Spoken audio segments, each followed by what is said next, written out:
Hey everyone, welcome to Ecolo News. Today, we'll be looking into national security in Nigeria. In the past week, in northern Nigeria, 3 states have had their school children kidnapped. First, it was in Borno State. About 200 school children were kidnapped, yet to be found. Next, it was in Kaduna State. About 287 school children, secondary school and primary school ages, were kidnapped, yet to be found. Third, it was in Sokoto State. About 15 school children were kidnapped, yet to be found. Although the Sokoto State Police Command said that they've got no information about that. However, my sources are from Al Jazeera News, from Associated Press, Vanguard newspaper, Guardian newspaper, local and international news medias, and they are all credible.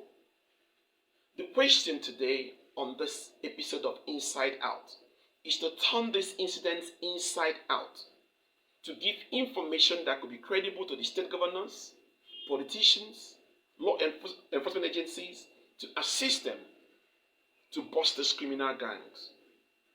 Look at the incident in Kaduna State. Some of the escapees claimed that about 100 kidnappers were involved. So if you add 100 kidnappers who were still on the air, 287 people were kidnapped, making a total of 387 people. Point of interest is, how come nobody saw the movement of 387 persons from point A to point B to point C to point D? Were they flying? Are they going through underground tunnels? Do they use caves to move? Underground caves? Maybe the security agencies have to check if there are networks of caves in those areas to find out if there's underground tunnels in those areas where these people move or where they are hiding. We are talking about school children. So this episode of Inside Out is focused to help politicians, state governments, law enforcement agencies to look deeper to find out that after 1 week, how come nobody have heard the cries of those children? How do they feed? They are kids. They will misbehave, they will cry, they will fall ill. They are not adults that can be held by fear of their life. These kids at this age of secondary school, primary school, they can take risks. If they get fed up, hungry, ill, they can do anything. They don't care if you shoot them because they can be scared, but they can be also very bold. How come?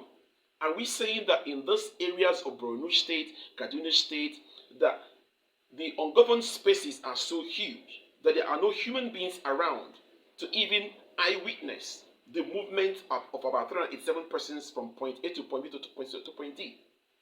It's also important for us to look at potential hiding places. Where can 387 persons hide?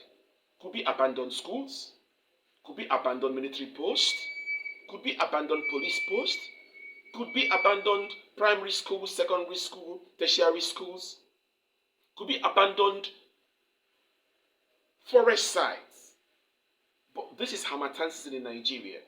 So the foliage that will cover area surveillance is quite limited because it's Harmattan dry season.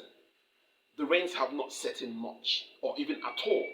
So the military, the police can use air surveillance to map out those areas. But it's important for us to understand on this episode of Inside Out, how come we've not seen our children? 287, 215, almost 500 students in 1 week. It's disturbing. So I hope that this Inside Out episode will help the state government to check underground systems, caves, underground tunnels, to understand there are abandoned schools, government secretariats, police posts, army barracks, primary schools, tertiary institutions where they can be held. Bushes can be surveyed from the air. So we need to find solution. This is a Nigerian solution. We don't have to look for Americans to help us. We don't have to look for the Canadians to help us. We can solve this crime by ourselves. To stop this issue of criminality in northern Nigeria, where innocent school children are randomly taken and ransoms requested on their head.